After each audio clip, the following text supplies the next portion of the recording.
This is the Steel Report.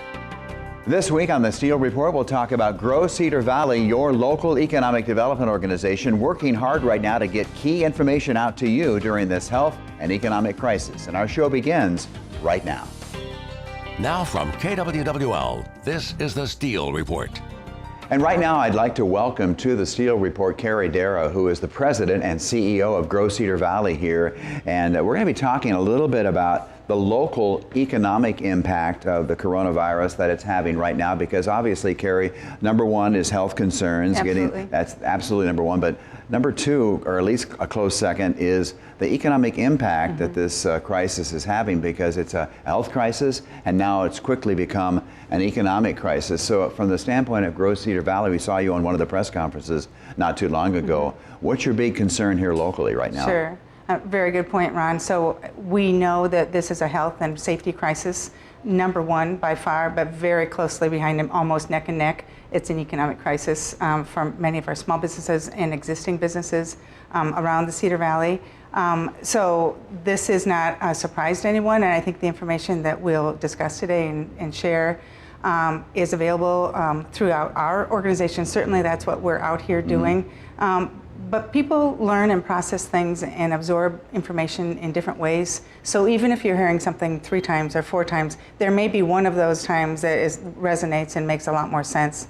And so we are here just to make sure that we can get information in front of people, what those resources are, where they need to go, who they need to connect with in order to find some relief of sorts as we get through this. So let's back up a little bit and talk about Grow Cedar Valley, because you're a regional economic organization that's really here for the local businesses to try to retain the great workforce that we already have, attract new talent, those types of things. So tell people a little bit about Grow Cedar Valley and what you're doing right now. Sure, thank you. So Grow Cedar Valley is the regional economic and community development organization. So that's the combination of the Chambers of Commerce and the Economic Development Organizations, EDOs. Our mission as far as the metro area is primarily the networking piece of what we do. The business retention and expansion is primarily the county piece of what we do, but by far and above the 6-county region that we work with is that talent recruitment and retention. And so we have different layers of our strategies that go out to our workforce initiatives, and we are very proud of the team that we have that's working on these.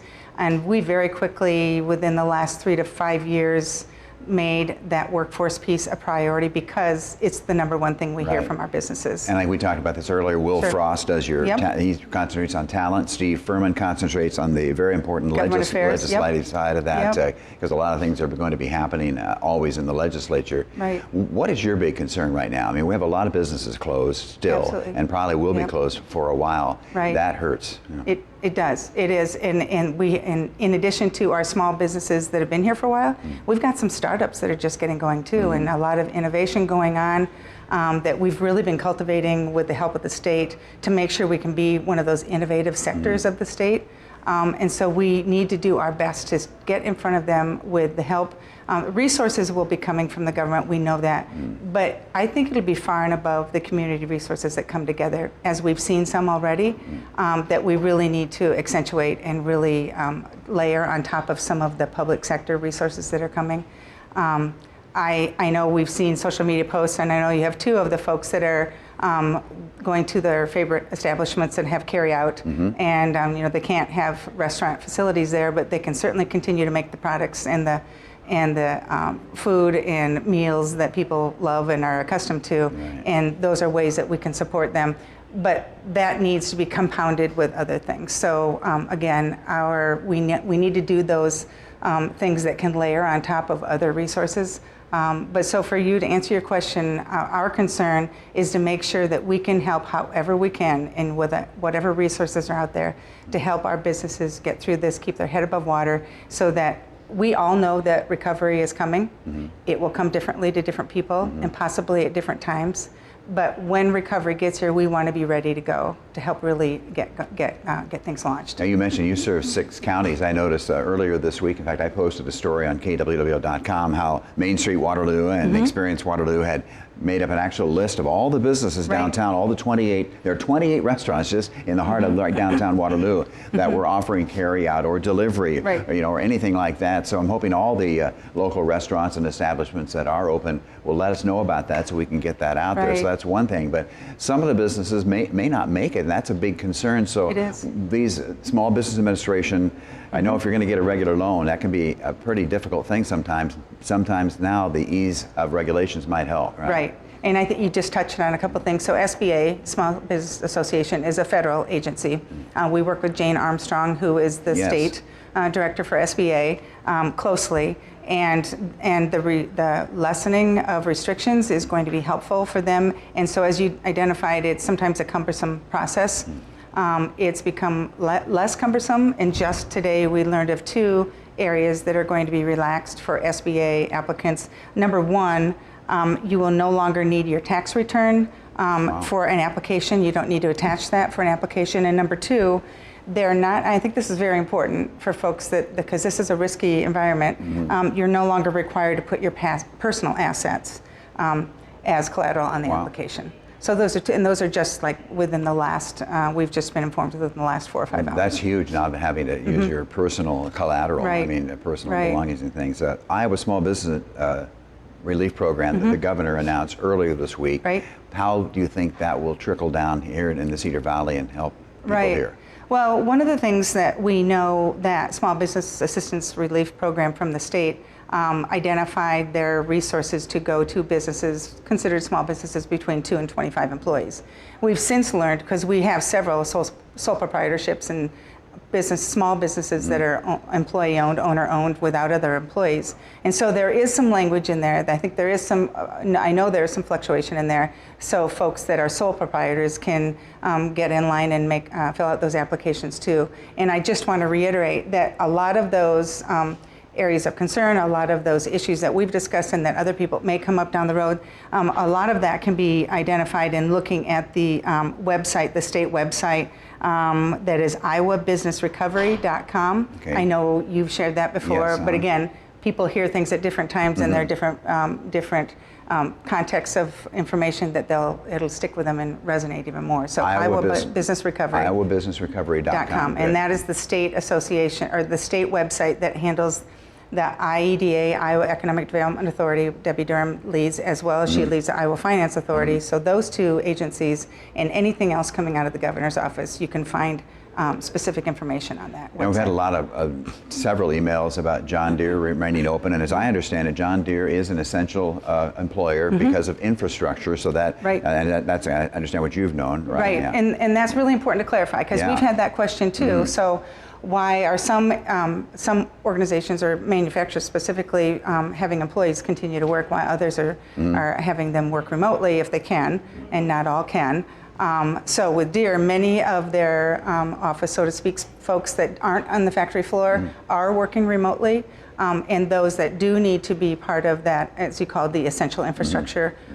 Deere was identified as one of those because they support agriculture. And so not only Deere, but other manufacturers that support the agriculture industry are considered the essential infrastructure organizations and manufacturers that do need to remain viable. Yeah, with the ag sector here for John Deere, and then in Dubuque, of course, the forestry and construction division over there, which is a huge part of our viewing area. When people call you, kind of give us an example without naming any names. What kind of concerns, what are they saying to you? Well, unfortunately, we're still on the front end of this for the most part. This may go on a little longer than it's comfortable for anyone. So what we're hearing now are, when are those resources that we've been hearing rumblings, rumors about going to be available, and how do we access them, and do we meet the criteria? So I mentioned to our team Monday morning at our huddle, we are all hands on deck with understanding what those resources, those different resources from the federal and state and local government include. We need to understand those, every single page of those, every single piece of criteria, so that as we get those calls, we know which ones we can help connect people with. So that's amazing because you've got a lot of people making phone calls. And I noticed at the press conference a few days ago, you announced, though, a great start, $200,000 coming from local organizations that help people. And that actually, I do not take credit for that at all. That was a great announcement that came out of the Metro Funders Group. I just happened to be getting out of my car when Kay England said, hey, if you're going to share any information, please feel free to share this because we're so excited about it. And we've worked really hard this week to put these dollars together. So I want to compliment all of these foundations and philanthropic organizations because they're the ones that have come together to help fill the gap for our nonprofits. Yeah, I think I saw a photograph actually on the Northeast Iowa Food Bank of a $50,000 check from a community foundation in Northeast Iowa, so recent days. So people are stepping up to do their best. What advice do you have for, let's say, a local downtown business that's closed right now and they want information? Can they contact you? And Absolutely. Then you, I mean, I just wanted to share a few things that you would find on our website. You can call us directly. You can trip us on the street and say, I need to have you hear what I have to say. Whatever means, although we shouldn't be walking on the street that close enough that someone could trip us. So if you can trip us from 6 feet apart.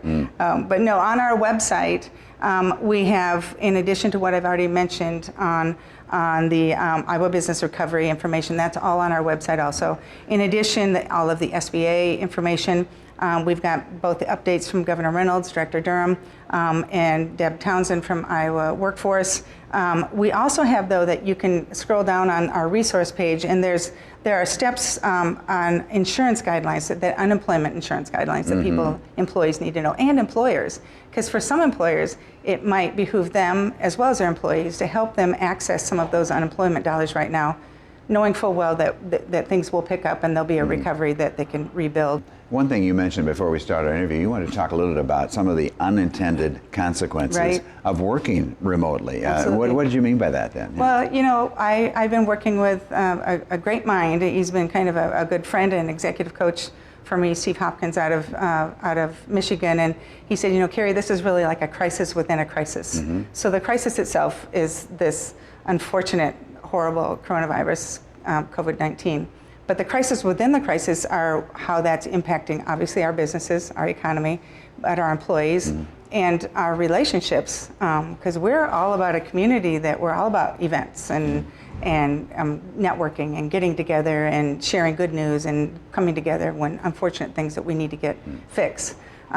So now we're working, many of us are working remotely, my team included, and it wasn't welcomed by everybody in our team, but we're now working on looking at different platforms. We just today started using Outlook, the Outlook group, that group, Teams group, Outlook Teams, that's working pretty well. We've been Zoomed, we've done GoToMeeting, we've done all kinds. We're trying to find the best one that works for all of our resources in our many different places that we're working from.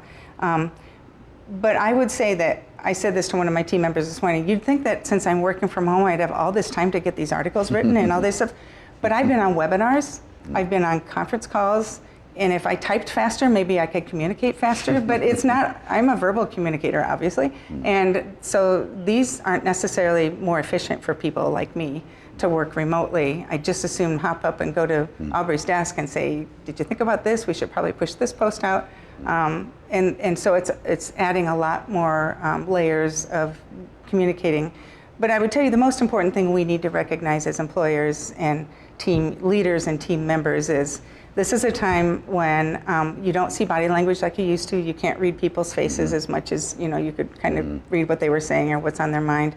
So sharing some grace and trusting the people you're working with and those within your industry that you're all pointed in the right direction, in the same direction, and you just may do it differently, and that's got to be okay. It's going to be okay that people have to approach their job descriptions in a different way, as long as we have a goal and we determine how we're going to implement our work together to meet that goal.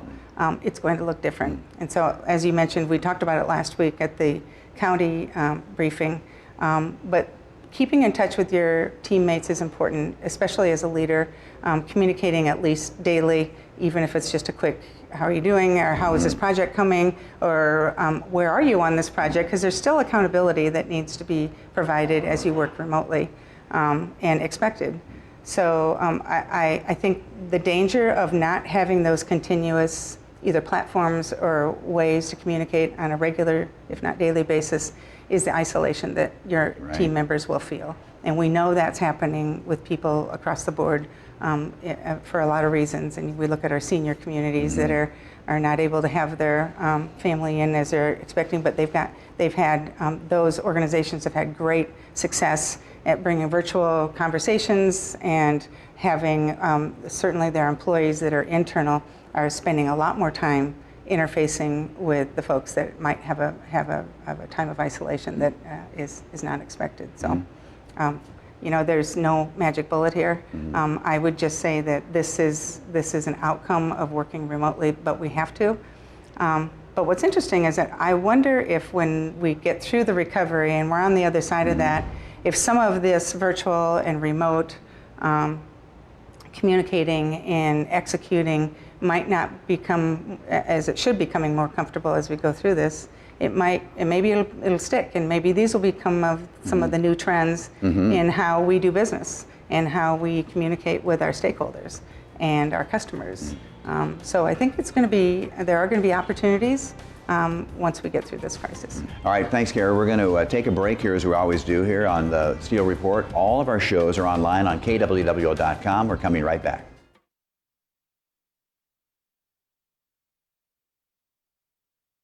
We're talking about self-isolation. It is isolation, too, for a lot of people. And the mental health aspect of that is something that we've talked about on the air, and I assume you've even talked about it in your organization, because it does have a tremendous impact on people. Very much. I'm so glad you brought that up, because in addition to the financial resources we've listed on our website, we also have mental health resources listed there for a variety of places people can go. It could be as easy as a webinar to look at watch from home.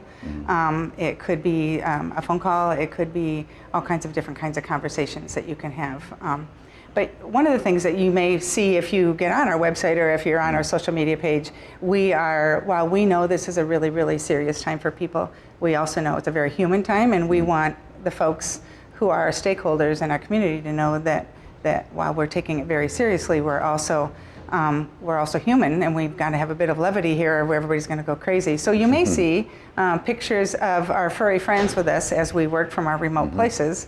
But along with that, you may see a tip from each of our team members about what it is they do during their day while they're working remotely that helps them kind of navigate and balance things. And so it's, I think everybody has a different mechanism.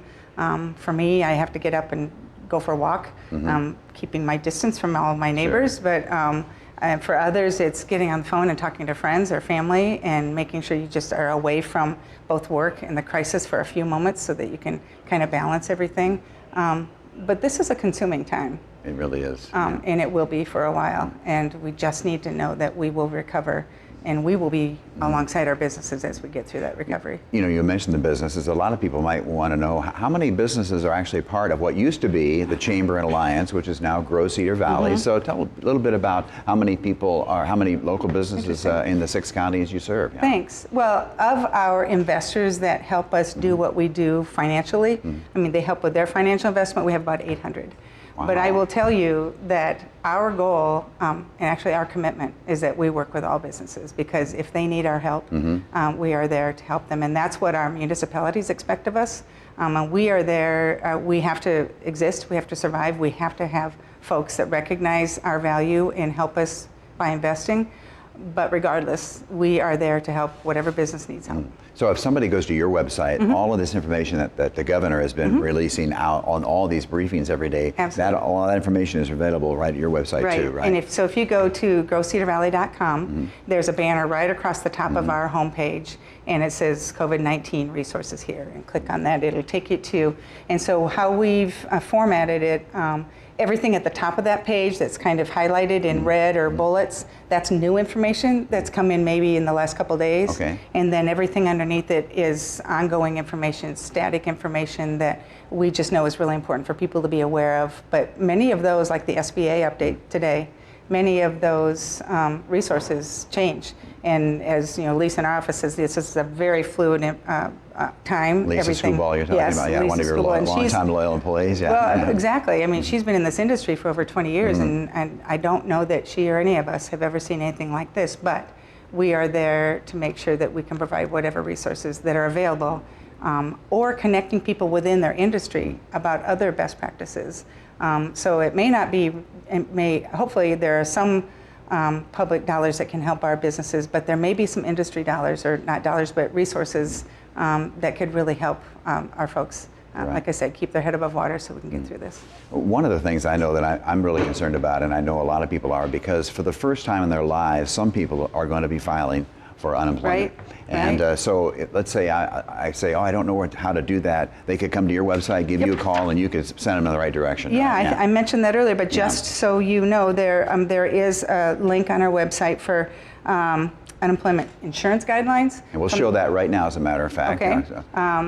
And on the growcedarvalley.com, employer unemployment insurance guidelines, and then there are also resources for employees. So it goes both ways. And I would tell you too that the Iowa Workforce, Iowa Works website also, IWF, is amazing at the resources. And so, you know, one of the things, if you've been around me, and you have a lot lately, because we've had a lot, our paths have crossed quite a bit.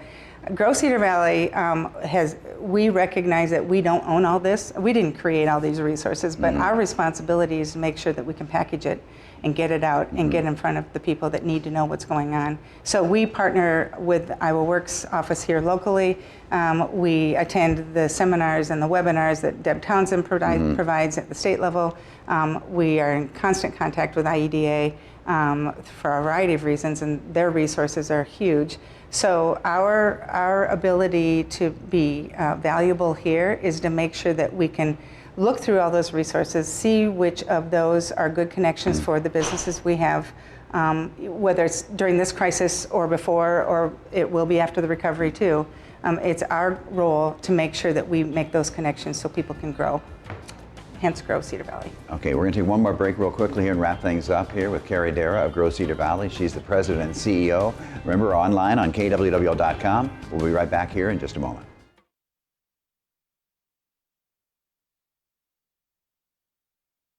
And welcome back to our final segment here on this week's edition of the Steele Report, talking about the economic impact locally of coronavirus on our local businesses with Carrie Dara, who is the president and CEO of Grow Cedar Valley.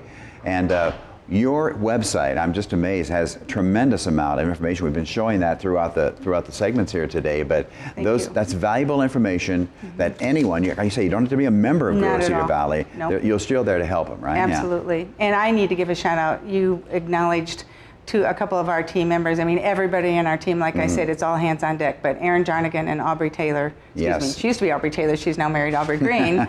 Erin and Aubrey have been lights out, making sure that the information that we get not only is put on our website, but we have to cross-reference that to make sure we've not already put it up in a different context, or it's old information. We have to make sure that it's updated, current, relevant and accurate information, and those two have just been tirelessly making sure that we're going through all of our resources and making sure they're out in front of people. So the governor's announcement earlier about $5,000 loans up to $25,000, and she made it very clear this is a stop-gap measure, trying to keep the doors open for some places for the next 30 days until some of this money comes in from the feds. Right, exactly, and that's for businesses. So I had the question, is this from nonprofits? And I believe it's just for businesses that file W-9 forms with their taxes. But there, as we mentioned earlier, there are other accommodations, there are other efforts going on to help do the same, you know, stop the bleed, bridge the gap for our nonprofit organizations. But for our businesses, you know, for some of those small businesses, $5,000 will go a long, long way. For others, they really need that $25,000 in order to kind of get through the next few months until some of these federal dollars can, as you said, trickle down. And those federal dollars will be for small business, obviously, but it'll also be for education, be for our hospitals. It's going to be for, I think they call it domestic priorities, which is transportation, childcare, seniors, volunteers, or excuse me, veterans. So there are a lot of areas that these federal dollars will trickle down into. But for our small businesses, what the governor has proposed and has already pushed out The deadline, by the way, is March 31st to get that application in. So this airs Sunday, so it's Tuesday. Right. You have to have your application in by March 31st. So get on our website, take a look at the criteria needed. The application forms are on there, listed in that businessrecovery.com. So there's all kinds of resources that you can find that we can help you with. Just the relaxation of some of these rules and regulations should benefit a lot of business, hopefully. Maybe it's not going to be enough, we understand that, but it's a start. Yeah. Exactly. Okay, Carrie, thanks very much. Carrie Darrow is President and CEO of Grow Cedar Valley. Contact her information, her office, I should say. They have so much information available on their website to help local businesses here, their investors, as you call them, your local investors. So that's it for this week's edition on the Steel Report. Thanks for watching. We're always online on kwwl.com. We'll see you back here again next week. Thanks.